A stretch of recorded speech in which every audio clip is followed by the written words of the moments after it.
What's going on, everyone? Welcome back to the Scale News Update. If you're not familiar with the we talk about the news topics that happened in the scale world of RC over the past week. The past week has been a blur.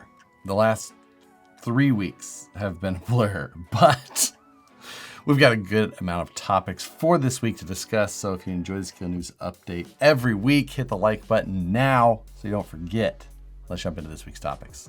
First for this week, Reefs RC released their new vehicle release at Proline by the Fire. They'd been teasing up to this point, and the release of the vehicle was scheduled for the actual event on Thursday. Now, this is a slider only, a slider with a body. I guess that's still a slider, but it's a full vehicle from them, as you know, you understand how that goes. Anyway. It's aimed as a, their first introduction into the market at a high end. It's got CNC aluminum axles that are unique to the vehicle. There's a lot of things about this that are unique. It's not it's not building on an existing platform or anything along those lines. The axles we saw a teaser of beforehand, and we got a full look of them at the event. Generally, aluminum CNC, some molded plastic goes in. The ring and pinion gear in there are a hypoid gear, so that it is a high pinion style design. However, they're not like an AR44 gear set, it's their own. However, it is very close in size. So it will require that you use their gears specifically. I got a chance to look at it, and I got a brief description of it, but of course didn't maybe get all of the details, but I'll try and do my best to kind of break that down. It's got a single straight axle shaft that goes all the way through the axle that's retained through the spool with like a set pin. And then the actual universal joints on the outside slide onto that shaft, kind of like a portal gear would on a keyed shaft on other axles. So those universal joints at the end are just kind of on their own. They're not a part of the inner axle shaft, as you may have been more used to seeing in the past. With that, because of that size and everything, you will see like the inner C's of the axle. They're separate and clockable. You can have 0, 10, or 20 degrees of caster. And that inner C's got like they're longer as far as like the ears that go out because of the design of that slide-on universal shaft. The transmission that's in this vehicle is the same transmission that we've seen from Reefs for a year or so now, maybe more than that. It's their XP transmission. The shocks, same shocks that we've seen from Reefs up to this point. It's got a carbon fiber chassis, which, LCG carbon fiber chassis. It's got molded cross members, molded braces in a number of spots, a molded skid plate, as you would imagine. The skid plate is an angled design. Drive shafts are steel universal style drive shafts, which are new to Reef's platform as well. And the body on top is the Plague body. This is called the Founders Edition, and the Founders Edition is coming with like a engraved plaque with your name and the serial number on it. There's only going to be 250 of these units made. So it's they're trying to signify that it's special. It's got a serial number on that transmission. It's got a serial number that also appears to be on the slider, and then you'll see it on the case that the truck comes in, which is a hard-sided like carrying case style, and it will come in that, and it comes assembled, pre-assembled. So it's not a kit.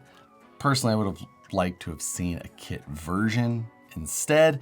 It does come with a premium price. It's $1,400 for this particular unit. Now, it comes as a slider, so no wheels, tires, or any electronics. Now, Reefs has been a servo company up to this point, but this is kind of expanding on that, so servos and the other electronics are not included with it. They got posted, there was lots of comments, things like that. Of course, there was things that were being assumed. Replacement parts for the vehicle are now listed up on the website. I've kind of gone through and looked and seen just what like some of the common comments were. Of course, there was comments about the price, but replacement parts and availability of individual items was something that people were commenting on often. For example, replacement parts, common break points or possible break points are already listed on there as with the prices that you can see, you're not seeing on there like complete axle sets. So if you were thinking that you liked the axles and you want to put them on your build, things like that, you can't piece together. They don't have like the axle housings and everything on there, but being machined, not something that they're probably expecting to break, and therefore that's why they're not offering that separately. I imagine that if there was any issue, you would of course be able to get a replacement. If you would like to see more information on the XP10 Plague slider, then I'll put a link down in the description below. Overall, I think the thing looked pretty good other than the body. I won't let him slide on the look of that body. Can't do it. And as I mentioned, the XP10 was released at Proland by the Fire, which was last weekend, which is why I am still so tired. But while we were at Proland by the Fire, the news that Andy Ziggler, the man who was a huge part of a lot of Horizon's events over the last however many years, he had let us know that it was his last days at Horizon. Friday, technically, was his last day there, and he left at that point. So Saturday, the final day of the event, we didn't have Andy there to give him that, full goodbye, his last hurrah on that. But he is leaving the RC world and going to the only thing bigger than Horizon in Champaign, Illinois. So wish him well on that. He did a great job with those events. I always enjoyed the events that he was behind and that he pushed. And it was, it was great. Andy had been, I had to check his LinkedIn before this. Andy had been at Horizon Hobbies for 19 years and 6 months as of what is currently available for information on LinkedIn. So he had a really long tenure there. And based on what was shown there, he, just kind of climbed his way through until he got to this event like coordinator. And I'm sure there was a lot more to it than just that. But he played a big part in a lot of the things that we got to experience as hobbyists at events. So if you were, if you had been to Badlands events, Axial Fest to the West Coast, Proland by the Fire, things like that. And then he also did the events that were outside of just the genre of events that I participated in. So a lot of us got to experience a lot of that stuff. I wish Andy the best in his future endeavors. Thanks for everything you did in the hobby, of course. And again, best wishes on your new adventure after nearly 20 years. Next, Imex, a brand that I don't know that I've talked about on Scale News maybe since we've started this show, but they are teasing a 1/5 scale gas RTR. Not necessarily the area of things that we cover on this. More than anything, I thought it was interesting just the fact that they're doing a teaser about this image or about this product, saying that it's going to come in 2026. And the teaser that they have selected is just a generic AI generated image with a gas can next to it. It seems so weird for a company to want to tease a product and build momentum for a product. Which is why you would tease something to gain, like start the interest, make people think and keep looking. But to just use a generic AI image, which I was just really surprised. I think more than anything, AI is going to be a part of something that we are all going to see probably for a very, very long time, if not for the rest of our time. I have to assume. I also have to assume that as things go, it will get better and less obvious. But right now, that's not so much the case. This, very obvious. And then even the things like Imex's logo is just a generic, clearly AI logo. So maybe it's to be expected at this point that is all that they would do. But Imex used to be a brand that, like when I first got into this side of the hobby, they were a brand that we saw quite a bit. They made some of the earlier tires that were, I wouldn't call them like super scale, but they were kind of like as close to we had to a scale tire at that time. And so Imex was a brand that we did talk about quite a bit and was fairly common. As I mentioned, I haven't talked about them probably on this show since it started. Maybe there was a random story here or there, but it just seems, we do see them at the trade shows. They were just at NERSA. We walked by their booth where they didn't really have anything noteworthy other than they just carry other brands' parts and vehicles. You know, they distribute like some construction equipment and toys and cheap, you know, very, very cheap RC cars. So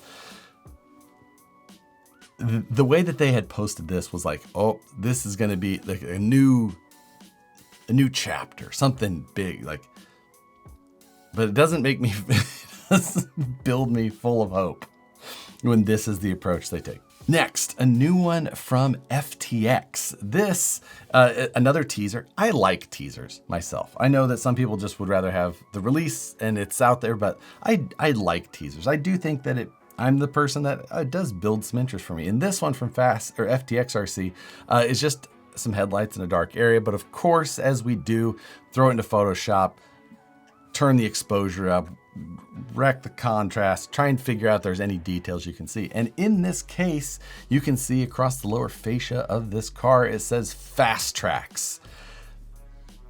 I just did a quick search for Fastrax for like other things, because this looks like a car, maybe a rally type car or something like that. And I saw like Fastrax rally tires. Of course, when I think of Fastrax though, I think of like one of my first RC, which was like the Tyco or Nico Fastrax. It had the tracks on each side, and it's one of the earliest RCs that I personally can remember owning and thinking was super cool. 9.6 V turbo. So I don't know what this is going to be, but already with that across the lower fascia, I am very much interested, and I think that it could be very cool. And if me being super interested in something interests you any, then check out channel membership, because that's where I talk about all the things that interest me the most. And I drone on about it because I'm not worried about making everybody just check out and tune away. Also, you get extra behind the scenes videos. You get extension of this show, which is called After News Delight, which is where we go back over things. And then you just get, you know, additional check-ins. I did a quick one from Proline by the Fire. I was super busy while I was there, but I just did a quick video check-in, kind of showing you guys what I did. I got one battery pack of runtime in while I was at Proline by the Fire. That was it, but it was still an amazing event. And if you'd like to see anything about kind of what I'm doing outside of just these regular videos, it's a great place to do it. Help support the channel a little bit extra. There's an information link down in the description. And I'm gonna get through this video no matter how tired I am. This Wednesday live stream takeover, Matt and I usually will see this week. Matt is traveling in Japan, and there's a chance still that he will be able to make the live regardless of the wild time difference. So we're gonna see how that goes for him. But regardless, come check in, see what's happening on that, see where Matt is live. Maybe he's in a very cool place. Maybe behind the scenes Tamiya factory tour. He's getting one. Maybe we'll check in. And if you work for an RC company and you'd like to see any of your products on the Scale News Update, shoot me an email to news@harleydesigns.com. Include a photo in the description, a link to where it might be found on your website or when it will be found on your website. Love to take a look at that, see if we can get it here in the Scale News.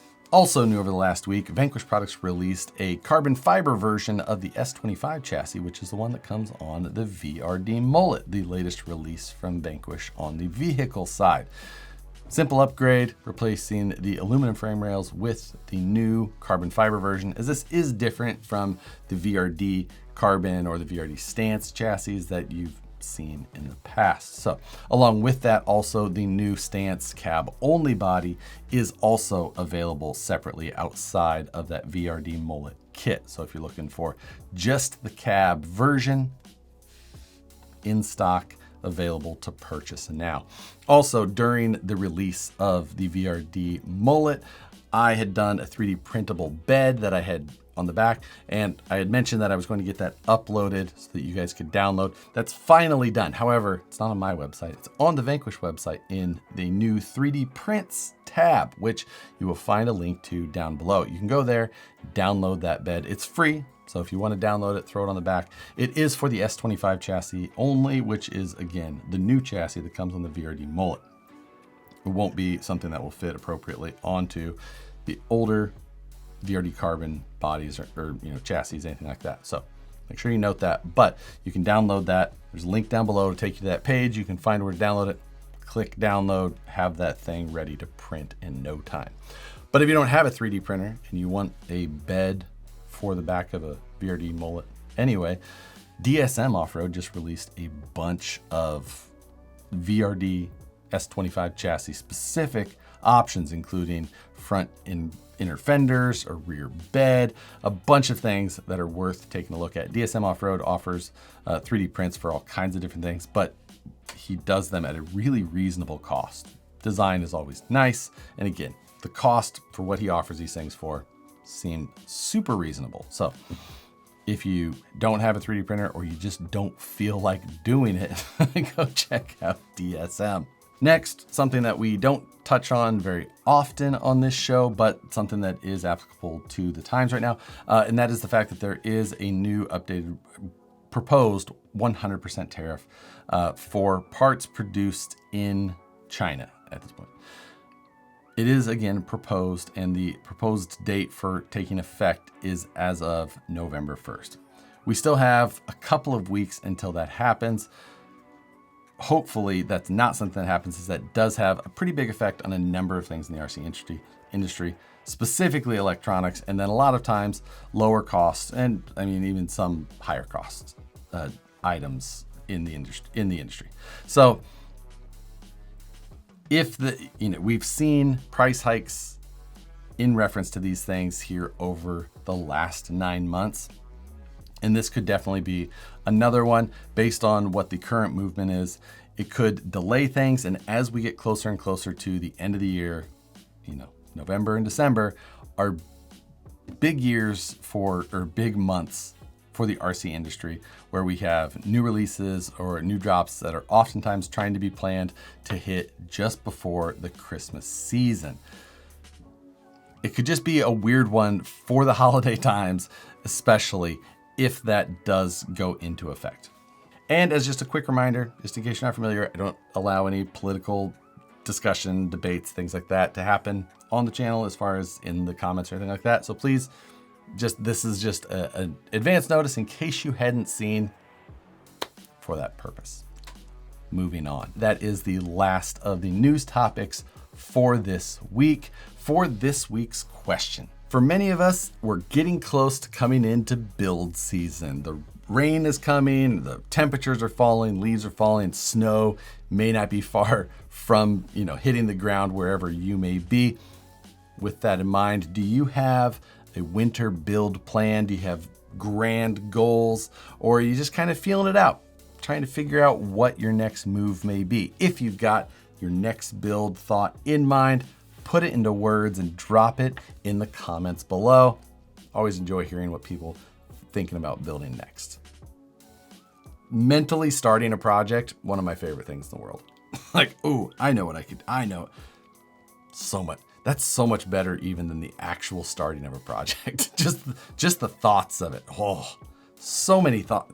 I could type all day, but put what your next idea is down in the comments below. I always appreciate reading your guys' comments. It's my favorite part of the Scale News update.